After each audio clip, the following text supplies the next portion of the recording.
우리 하나님께서 말씀으로 창조하신 이 세계, 우리 하나님의 말씀이 살아 역사하시는 하나님의 선교하시는 이 미시오 대장으로 우리를 부르십니다.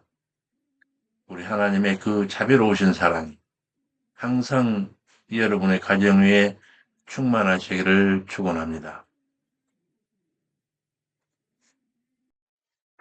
제 카페입니다. 왼편 카테고리에서 제2편 제사장 나라 수립, 제2장 제사장 나라 주권, 제1절 주권 수립. 오늘 강의는 117번 자료로서 제31강입니다. 제 교재로는 구약 상권 264에서 272쪽, 성경 본문으로는 출애굽기 24장 12절에서 27장 19절 내용이 되겠습니다. 지난 시간에는 시내산 예배에서 하나님이 친히 법률을 제정하시며 그 법률로서 여호와의 주권을 재수립하시고 하나님과 백성 간의 피로서 상호 관계를 성약하시는 거룩하고 엄중한 언약식을 살폈습니다.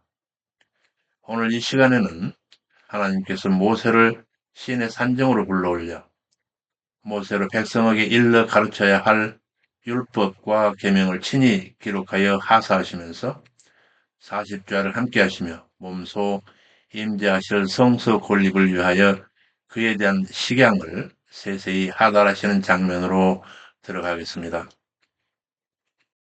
제4 신의 산정 40주야 출애굽기 24장 12절에서 18절 여호와께서 모세에게 너는 산에 올라 내게 와 있으라. 그들을 가르치려고 율법과 계명을 친히 기록한 돌판을 네게 주리라. 하나님 친히 기록하신 돌판에 대해서 옥스퍼드가 해설하고 있습니다. 각주 516번입니다. 돌판은 두 개로 이루어져 있으며 앞뒤 양면에 하나님이 친히 기록하신 말씀들이 새겨져 있습니다. 이 돌판은 하나님께서 허락하신 언약이요 증거라고 하는 측면에서 언약의 돌판 또는 증거판이라 불리기도 했습니다. 한편 이 돌판은 이스라엘 백성의 금송아지 우상 숭배 사건으로 분노한 모세에 의해서 깨뜨려지며 그 뒤 하나님께 새롭게 만들어주신 두 번째 돌판이 법궤에 보관되게 됩니다.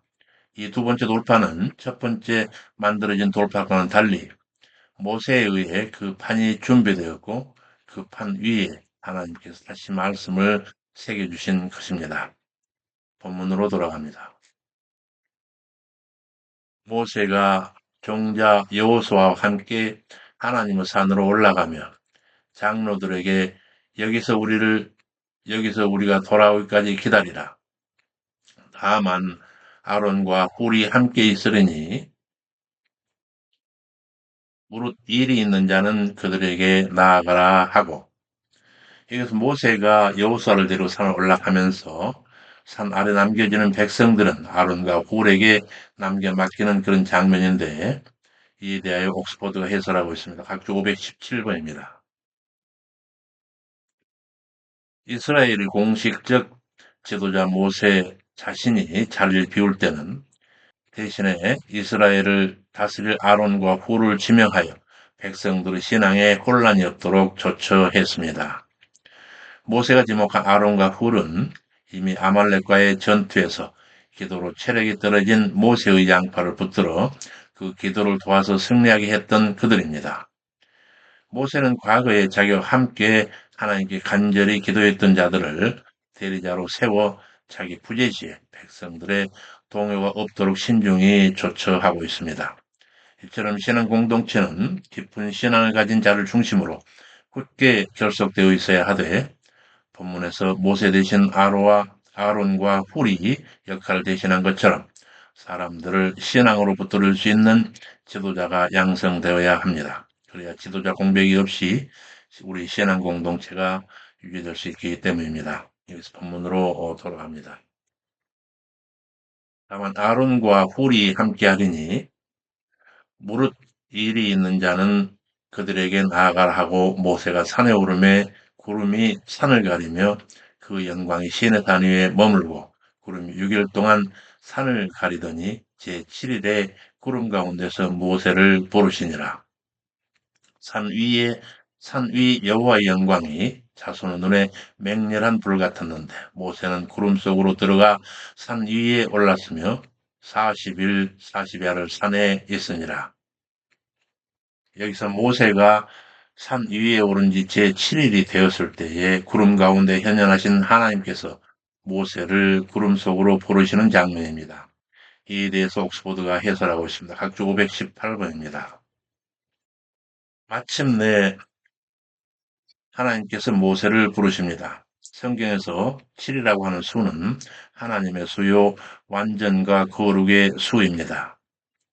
결국 하나님께서는 모세에게 시간을 주셔서 준비케 하시고 준비가 끝나자 그로 대면케 하시려고 부르신 것입니다.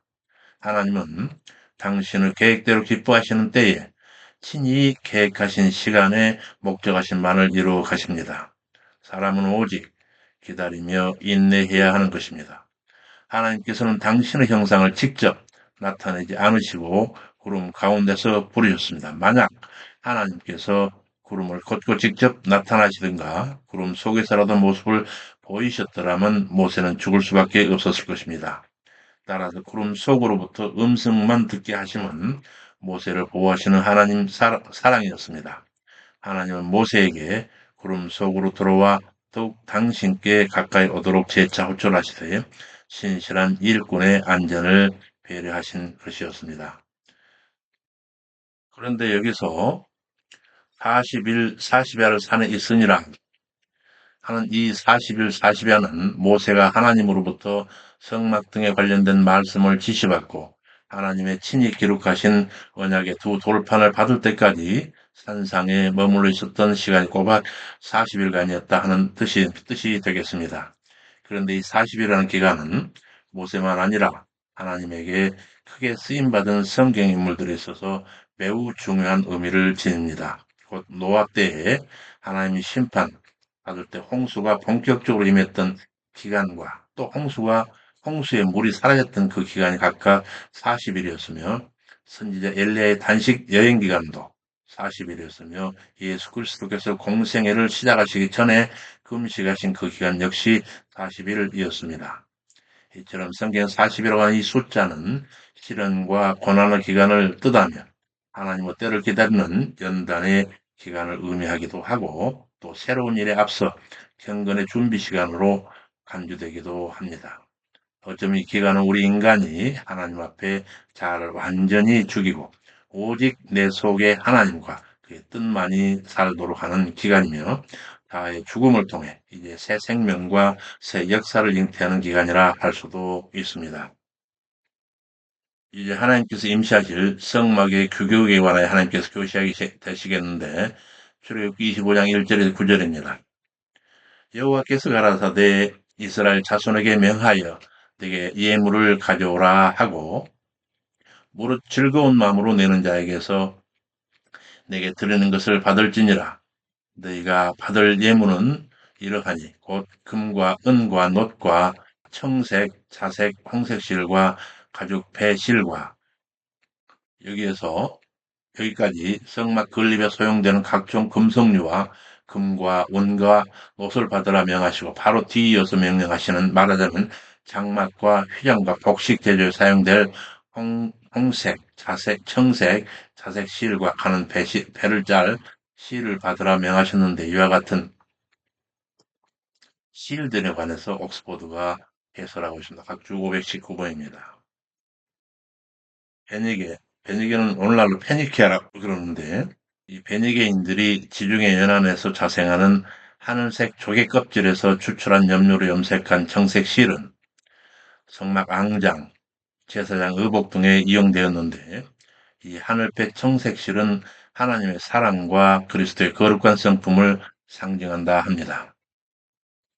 또한 지중해 붉은 조개 껍질에서 추출된 염료로 염색된 자주색 실은 왕복 염색에 이용되는 것으로 하나님과 그리스도의 성품을 상징한다 하고 있습니다. 또한 참나무 연지벌레에서 추출한 핏빛 같은 염료로 염색한 홍색 실은 그래서 십자가 희생과 교묘한 인격을 상징한다 하고 있습니다. 그리고 애굽산 아마에서 뽑은 염색되지 않은 가는 배실은 세마포 직조에 쓰입니다. 이 흰색 배실은 그리스도의 죄 없으신 순결한 성품을 상징한다 이렇게 설명하고 있습니다. 여기서 본문으로 들어갑니다. 염소 털과 붉은 물들인 수양의 가죽과 해달의 가죽과 조각목과 등유와 관유에 드는 향품과 분양할 향을 만들 향품과 포만하며 애복과 흉패에 물릴 보석이라. 내가 그들 중에 거할 성소를 그들을 시켜 나를 위해 짓되 무릇 내가 너에게 보이는 대로 장막의 식양과 그 기구의 식양을 따라 지을지니라. 이어지는 말씀은 백성들로 봉헌하게 하신 그 재료들로 성막을 위한 성물들을 만들게 하시는데 가장 먼저 만들도록 지시하신 이 법궤와 석죄소에 대해서 WBC가 해설하고 있습니다. 각주 521번입니다. 언약궤 곧 법궤와 석죄소를 특별히 중시하고 있는데 이는 여호와께서 이스라엘 백성에게 하시는 계시의 초점이 되는 것으로 여호와께서 인격적으로 특별한 교훈을 내려주시는 장소가 되는 것입니다. 이 두 성물, 곧 법궤와 석재소에 더 많은 귀한 재료들이 소요되고 있다고 하는 사실은 그것이 특별함을 드러내고 있는 것입니다. 운반하는 경우에도 반드시 제사 양들이 어깨에 매는 특별한 방식일 뿐만 아니라 그룹들에 대한 특별한 관심과 무엇보다 백성이 예배를 드릴 때 여호와의 임재가 이 두 곳에 드러난다는 사실에서도 그러합니다. 이들이 예배의 중심이며 여호와께서 백성과 함께 하심의 상징이 되는 것입니다. 본문으로 돌아갑니다. 법궤와 속죄소에서 법궤와 속죄소는 정금으로 둘러싼 조각목, 아카시아과 시띠나무를 말하는데 조각목을 재료로 하는데 이 재료에 관해서 옥스포드가 해설하고 있습니다. 각주 522번입니다. 백향목 같은 빼어난 목재로 아니하시고 광야에서 자란 아카시아가의 거칠고 볼품없는 조각목으로 법궤를 만들어서 순금을 입히고 윗단은 금태로 두르게 하심은 그리스도의 겸허한 인성과 한편 정금같이 영화롭고 순전한 신성을 동시에 예표하고 있습니다. 당시 성막 각종 기구들 제작에 요구되는 금속 세공 기술 역시 수준 높은 기술로 이스라엘 백성들이 애굽에서 노예 생활할 때에 습득했던 기술들이었습니다. 이와 같이 비록 노예 생활이 나타나는 고난도 궁극적으로는 하나님께 귀 쓰임 받는 훈련이요 연단이었음을 우리는 깨닫게 됩니다.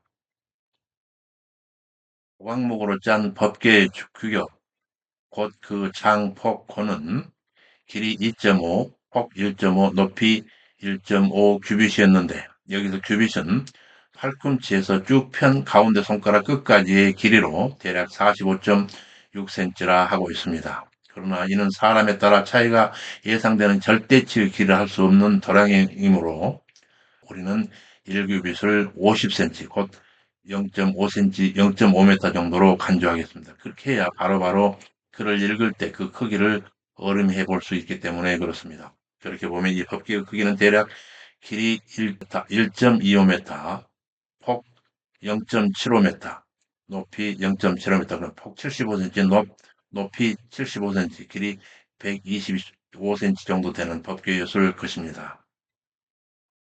그리고 금태, 는 여기 법궤 상단에처럼 빙 둘러쳐 있는 이 태인데 이 조각목으로 만든 이 태를 금으로 싸고 또한 법궤 맨 하단 네 귀퉁이에 채를 꿰인 채로 두거나 깨어둔 채로 깨어둔 채로 둔 그 채를 들어서 즉시 법궤를 들고 옮길 수 있게 하는 채를 깨어둘 금으로 만든 고리, 네 고리를 법궤 하단, 이 네 발, 이 발에 붙여 두고 이 고리에 끼워둬야 할 이 채, 조각목으로 만든 이 채들도 역시 금으로 싸서 두고 그 다음으로 정금 속죄소. 정금 속죄소는 맨 위에 있는 뚜껑인데 이 뚜껑을 말하는데 이것은 정금으로 만든 뚜껑입니다. 정금을 두들겨서 만들어야 할 가로 2.5규빗 그러니까 대략 125cm, 세로 1.5규빗 대략 75cm 정도의 석재소를 법계를 덮는 뚜껑으로 해서 덮어두고 이어 두 그룹을 만들되 이 천사 두 그룹을 만들되 그 정금뚜껑 바로 이 속죄소라는 이 정금뚜껑 양 끝에 연결해서 두드려 만든 두 그룹인데 이 두 그룹은 날개를 높이 펴서 속죄소를 덮게 하되 얼굴을 서로 마주하여 여기 좀 얼굴을 서로 이렇게 서로 간에 마주해서 속죄소를 향해 굽어보게 해 두고 내가 너에게 줄 증거판을 궤 속에 넣으라 하셨습니다. 이에 대한 옥스포드 해설을 들어서 정리하겠습니다. 각주 523번입니다. 법궤는 하나님 말씀 10계명을 간직하게 하려고 만들어졌습니다. 법궤가 하나님의 말씀을 보존하는 것이라 할 때에 이는 구약 예언의 말씀 성취로 이 땅에 오셨으며 더 나아가 말씀이 육신이 되신 곧 말씀 자체이신 예수 그리스도를 상징하는 것입니다.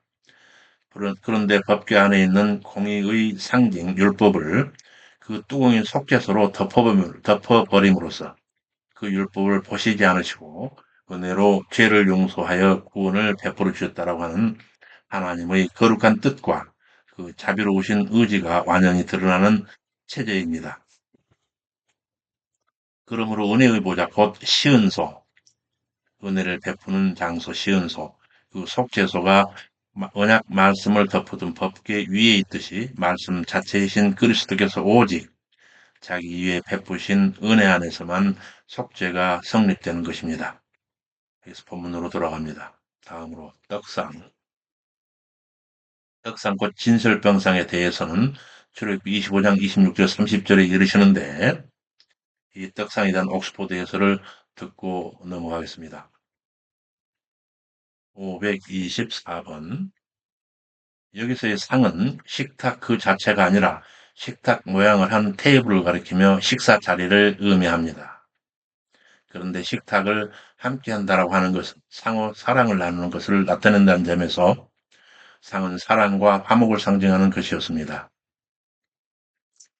시편 23장 1절에서 5절에 보면 시인이 노래하기를 여호와는 나의 목자시니 내가 부족함이 없으리로다. 종략하고 주께서 내 원수의 목전에서 내게 상을 베푸시고 기름으로 내 머리를 바르셨으니 내 찬이 넘쳐나이다 라고 노래합니다. 이는 성서 입구에서 지성소 휘장을 향하여 오른편의 위치에 등대와 서로 마주하고 있게 배치합니다.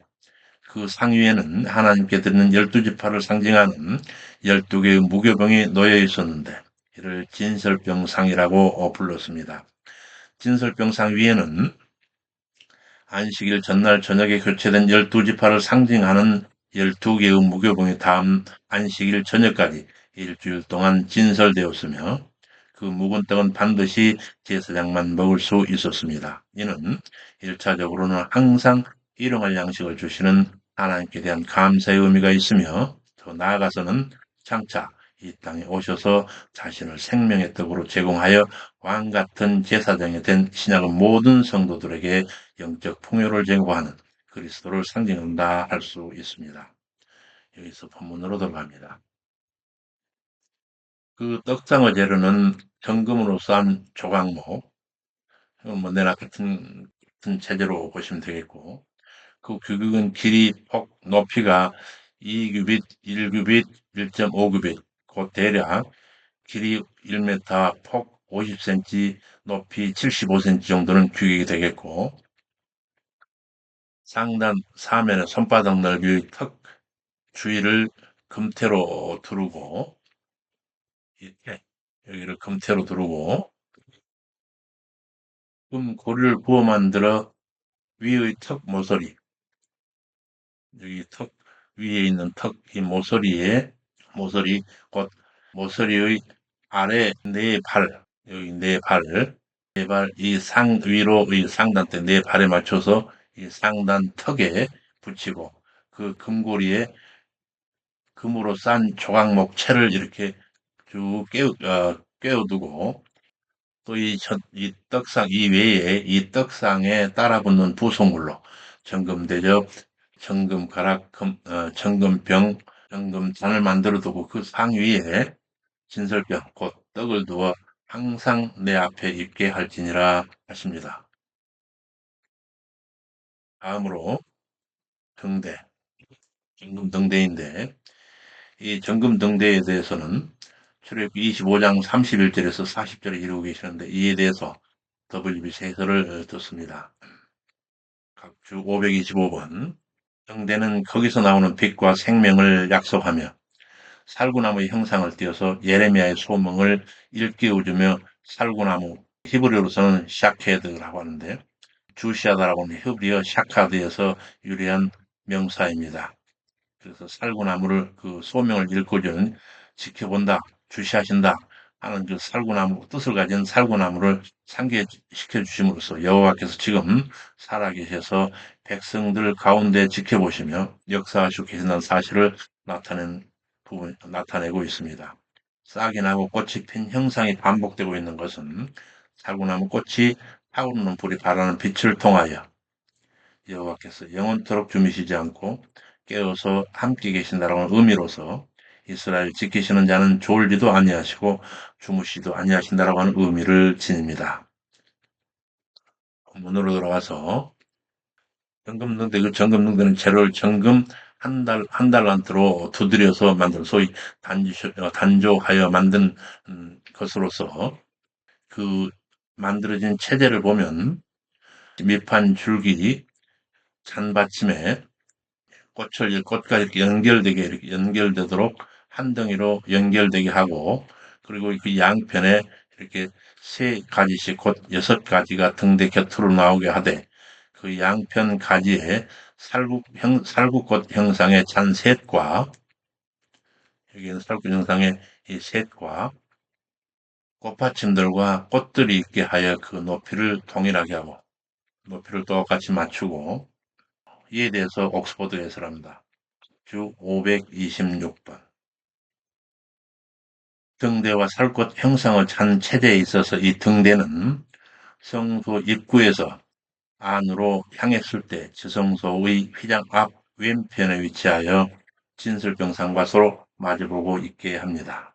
등대는 앙장과 덮개로 덮인 어두운 성소 안을 환하게 밝혀줍니다. 이런 등대의 특성으로 인해서 등대는 종종 빛과 진리 되시는 예수 그리스도와 그의 사역을 예표하는 것으로 해석됩니다. 한편 제사장은 저녁 상번제 때, 상번제는 매일 드리는 번제를 말한다. 일상번제라고 그러죠. 상번제 때 등대에 불을 켜고 다음날 아침 상번제 때에 등대에 불을 껐으므로 밤동안의 성소 안을 항상 비추었습니다. 여기서 살구꽃 형상으로 만들어진 잔의 뜻하는 바는 하나님께서 예레미야를 소명하실 때 살구나무 샤카드라는 동사이고 지켜보다라고 하는 샤카드라는 말에서 유래한 샤케드고 살구나무를 통해서 하나님 자신이 그 말씀을 지켜보시고 신실히 행할 수 있다고 말씀하시는 장면에 이 등대의 함의가 잘 드러나고 있습니다. 본문으로 들어갑니다. 등대 줄기에는 살구꽃 형상을 찬 넷과 꽃받침들과 꽃들이 있게 하고 등대줄기에서 나온 여섯 가지를 위하여 꽃받침이 있게 하되 두 가지 아래 한 꽃받침이 있어 줄기와 연하게 하며 또 두 가지 아래 한 받침이 있어 두 줄기와 연하게 하며 나머지 두 가지 아래 한 꽃받침이 있어 줄기와 연하게 하고 그 꽃받침과 가지를 줄기와 연하게 하여 정금으로 쳐 만들고 등잔 7을 만들어 그 위에도 앞을 비추게 하며 그 불집게와 불똥그릇도 정금으로 만들지니라 하십니다. 그 다음으로 성막에 대해서 출애굽기 26장 1절 37절에 이루고 계시는데 이에 대해서 WBC 해설을 듣습니다. 527번 이 성막은 이스라엘 가운데 거하시는 여호와 임재를 상징하는 언약궤와 그 언약궤를 덮는 속죄소를 수용하기 때문에 여호와 앞에서 예배드리는 데 필요한 도구들과 관련된 가르침 가운데 그 중심을 차지하고 있습니다. 논리적으로 볼 때 장막은 가르침들의 핵심이 되고 출발점이 되는 것입니다. 이는 언약궤와 속죄소를 수용하기 위해서 지성소를 만들었다고 하는 사실, 그룹들을 주제로 하는 성막과 휘장과 내부의 앙장들에 대한 반복적인 언급, 그리고 성막 안에는 금과 가장 비싼 피룩들을 사용하는 점에서 더욱 분명해집니다. 언약궤 속죄소는 채를 두어 운반할 수 있게 채비하는 조치는 보내할 수 있게 하는 성막은 여호와의 임재의 이동을 상징하고 있습니다. 예수 본문으로 돌아갑니다. 먼저 성막을 가장 먼저 덮는 제1앙장, 이는 청색, 자색, 홍색의 가느다란 실로 짜는데 이 제1앙장에 대해서 WBC 해설을 듣겠습니다. 각주 528번입니다. 비싼 천과 실로 짠 열폭 앙장, 이 앙장은 커튼이라고 하는데 커튼인데 앙장을 만들었으며 각 5폭 앙장으로 된 두 세트가 서로 연결되었습니다. 그 두 세트는 앙장 끝에 달린 50개의 고리와 50개의 금고리로 서로 연결하였고 두 세트 앙장에는 그룹이 공교히 수놓여 있습니다. 이 값진 앙장을 보호하려고 염소털로 짠 두 세트의 앙장을 따로 준비합니다. 본문으로 돌아갑니다. 바로 그 염소털로 짠 제2앙장에 대해서 출애굽기 26장 7에서 13절입니다. 제1앙장을 덮는 막, 그것은 염소털로 만든 성막 덮는 앙장으로 길이와 폭 장광이 39빛, 49빛, 길이 15m, 폭 2m 정도의 동일한 11폭의 앙장으로 만들었습니다. 그런데 그 체제를 보면 6폭의 앙장들과 6폭의 앙장들을 서로 연결하고 6폭 절반을 성막 전면에 들이우고 앙장을 연결할 각 말폭 가에 50개씩을 달며 놋 갈고리 50개를 만들고 그 갈고리로 그 골을 꿰어서 연합해 한 막이 되게 하고 그 막 곧 앙장의 나머지 그 반쪽은 성막 뒤로 들이우고 앙장의 길이의 남은 것은 이편과 저편에 각 한 규빗씩 성막 좌우로 양편에 덮어 들이우라 하십니다. 그 제2앙장에 덮일 두 가죽 덮개에 대해서 출애굽기 26장 14절 이루고 계시는데 이 두 덮개에 대해서 WBC가 해설하고 있습니다. 529번 덮개 두 개를 더 만들어서 두 세트 앙장들을 보호하게 했습니다. 완성된 성막은 4겹으로 구성되는데 그룹이 수놓인 세마포 앙장과 염소털로 짠 앙장 2겹과 거기에 그리고 그것을 덮어 보호할 붉은 물들인 수양 가죽 덮개와 해달 가죽으로 된 두 가죽 덮개 이렇게 해서 4겹으로 되어 있었습니다. 여기서 본문으로 돌아갑니다. 이제는 성막을 세울 골조로 널판과 은받침과 고정대 곧 빗장이라 할 수 있는데 이에 대해서 출애굽 26장 15절에서 30절에 이루고 계시는데 그 구조를 보면 길이가 10규빗 그러니까 5m, 광이 폭이 1.5규빗 약 75cm 정도는 금으로 싼 조각목 널판과 그 조각목 널판 땅에 닿는 부분을 받칠 은받침으로 된 구조를 가지고 있습니다. 그 체제를 보면 벽체를 잇는 널판마다 지면에 접촉하는 부분에 깔아 그 널판을 받쳐주는 하나의 구멍이 뚫린 은받침을 두는데 이 은받침에 끼워 고정할 수 있게 하는 촉 2개의 돌기를 채비해 두는데 그러면 그 널판 하나에 은받침 둘씩이 필요하게 된 그런 체제입니다. 그래서 남쪽용 널판이 20개가 되면 각 촉에 맞는 은받침 2개씩 해서 은받침 40개가 필요하게 되고, 그리고 북편용 널판 20개. 이에 대해서 길이를 남편용과 북편용 각각 널판 20개씩인데, 이에 대해서 그 길이를 한번 계산해 보면 널판 하나의 폭이 1.5규빗, 그런 75cm이니 남쪽과 북쪽의 성막의 널판이 20개씩이니 그 길이가 20개 곱하기 75cm면 약 15m 정도는 성막의 길이가 되겠습니다. 그리고 성막 뒤, 그러니까 서편 널판은 한 겹짜리 널판 6개, 그리고 2겹짜리 모서리에 세울 2겹짜리 널판 2개, 토합 널판 8개의 폭의 널판을 세웠으니 이 서편의 그 길이는 8개씩 8개의 폭에 75cm이니 대략 6m 정도의 길이가 됩니다. 그리고 동편은 성막의 출입문이 되므로 여기서는 별도로 언급하지 않고 있습니다.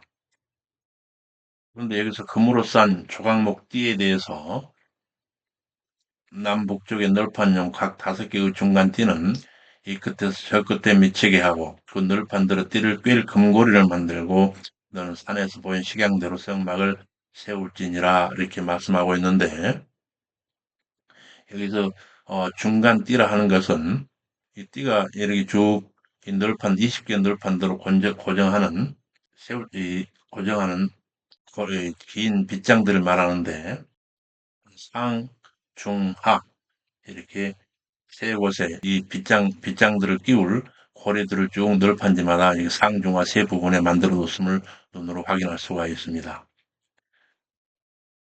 이 고리 만들어진 널판마다 만들어진 이 고리 세 부분에 쭉 이렇게 빗장들을 끼워서 이 벽체 널판이라든 벽체를 세우겠는데, 다만 이 중간 중간에 있는 이 빗장은 처음부터까지 하나로 연결돼 쭉 끼우는 하나의 빗장으로 되어 있고, 그 다음에 이 윗부분과 이 아랫부분에 있는 것은 중간이 나뉘어서 2개라서 상편에 2개, 아래 하편에 2개에서 총 상편에 2, 가운데 하나, 하편에 2 이렇게 총 5개의 중간띠로 되어 있다는 그 구조를 체제를 이해하시면 되겠습니다.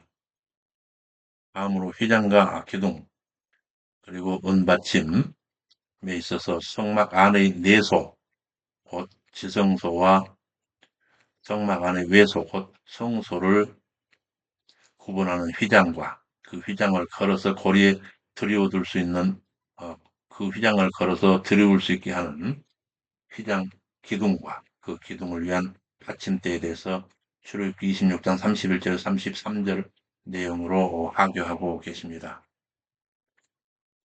정색, 자색, 홍색 실과 가늘게 꼰 배실로 장을 만들어 짜고 그 위에 그룹들을 공교히 수를 놓아서 금고리로 네 기둥 위에 들이우되, 이 기둥, 각 기둥이 있는 네 위에 쭉에서 이렇게 밑으로 내려 들이우되, 그 네 기둥으로 조각목을, 그 네 기둥을 조각목으로 만들고, 금으로 싸서 네 은받침에, 이렇게 네 은받침에 불지며 그 장을 갈고리 아래에 들이운 후에 그 증거궤를 그 장 안에 들여 놓으라.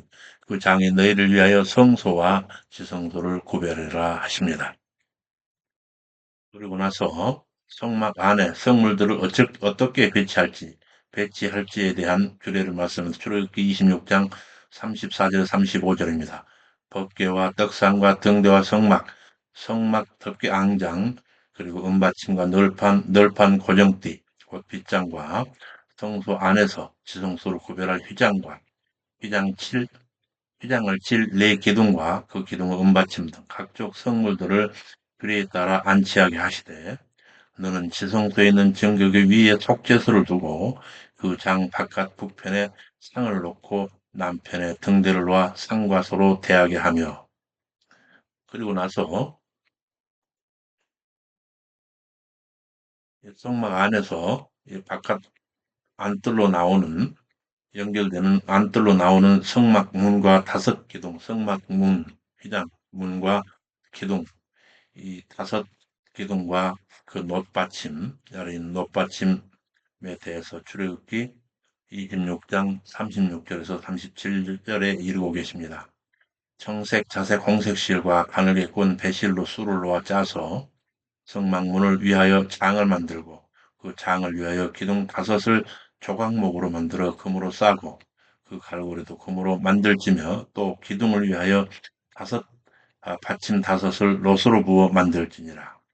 성막의 출입문과 그 문을 지지하는 다섯 기둥과 기둥의 놋받침들 그리고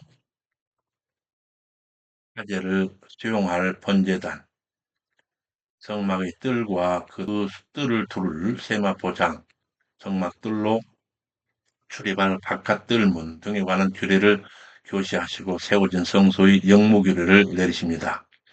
지성소에 가까이 위치할 성물일수록 그 제조에 귀한 재료가 사용되고 있는 모습을 우리가 확인할 수 있습니다. 그 다음으로 번제단에 대해서 하나님이 교시하시는데 이에 대해서 각주 530번에서 WBC 해설을 듣겠습니다. 제단은 여호와 앞에 드리는 예배에 대한 세부적인 사항에 주의를 기울여야 할 것을 증언해 주는 것입니다. 예배는 세심하게 계획하고 주의 깊게 인도해 나가야 하며 세밀하게 준비해서 적절하게 실행해야 합니다. 다시 한번 여호와의 임재가 이동한다는 사실을 강조하기 위해서 번제단은 이동식으로 만들어야 했습니다. 제단에 사용된 재료나 그 부속물은 여호와의 임재에 대한 핵심적 상징과 가장 거룩한 공간과의 거리를 반영한다 하겠습니다. 그래서 본문으로 돌아갑니다. 번제단에서 출애굽기 20장 1절에서 8절 조각목으로 장광 5규빗 약 2.5m가 되겠죠. 판을 만들되 놋으로 쌀지며 코 높이는 3규빗 1.5m 정도입니다. 3규빗 그 네 모퉁이 위에 연하여 뿔을 만들고 네 규퉁이 연하여 뿔이 있습니다. 네 규퉁이 뿔을 만들고 재통 아래 있는 많은 이 부속품들 부속물들 재통, 부삽, 대합, 골개 갈고리, 불그릇 등을 만들고 못그물을 만들어 그 네 모퉁이 중간 높이에 만든 놋고리에 걸어두고 해를 만들 때 조각목으로 만들고 놋으로 쌀지며 여기는 금으로 싸지 않고 놋으로 짭니다. 놋으로 쌀지며 단 양편 고리에 그 채를 끼워 안에 끼워 매게 할지며 여기 고리가 있는데 이 고리에 끼워서 매게 될 것입니다. 저는 널판으로 비게 만들되 산에서 너에게 보인 대로 그들이 만들지니라. 다음으로 성막들에 대해서 하나님이 계시하십니다. 성막들에서 성막들을 둘을 세마포 장에 대해서 출애굽기 27장 9절에서 15절입니다. 먼저 남편 뜰에 대해서 남쪽 뜰에 대해서 광 이 100규빗 약 50m 정도는 세마포 장에 기둥과 놋받침 각 20개의 그 기둥의 갈고리와 가름대는 은으로 하고 북볕들 역시 그 넓이가 50m 100규빗의 세마포장의 기둥과 놋받침 20개의 그 기둥 갈고리와 가름대는 은으로 하고 서편뜰은 그 폭이 50규빗 곧 25m 정도 되고 세마포장의 기둥과 은받침이 각 10개 통편뜰은 정말 입구가 되는 뜰인데 이쪽에 입구 있는 이쪽 이 뜰을 말하는데 방이 50규빗 여기서 여기까지 50규빗인데 25m 정도 되고 여기 있는 이 문 이쪽 편에 15규빗 7.5m 되는 그 포장과 하나 둘 셋 세 기둥이 있고 그 세 기둥과 그 기둥을 받치는 세 받침 그다음 이 문의 저쪽 편에 15규빗 약 7.5m 되는 포장과 이 세 기둥과 그 세 받침으로 이렇게 장을 치고 문의 폭 여기서 이 문의 폭은 20규빗 약 10m 되는 문을 달게 되어 있습니다. 그리고 끝으로 그 세마포장으로 이렇게 세마포장으로 빙 둘린 장막에 낸 출입문인 이 성막 뜰문, 이 문은 출애굽기 27장 16절에서 19절에 이르시는데, 성막 뜰문, 이 뜰문을 위해서는 청색, 자색, 홍색 실과 가늘게꼰 배실로 수를 놓아 짠 29빛, 폭이 약 10m 정도 되는 그 장이 있게 할지니, 그 기둥이 넷이요. 기둥이 이렇게 좀 잘 안 보이는 넷으로 되어 있다는 얘기고, 기둥이 넷이요. 받침이 넷이며, 뜰 사면에, 이 사면으로 비행되는 사면의 기둥들이 있는데, 모든 기둥의 가름대와 갈고리는 은이요. 그 받침은 노시며, 뜰의 장은 100규빗, 긴 쪽이 100규빗, 50m,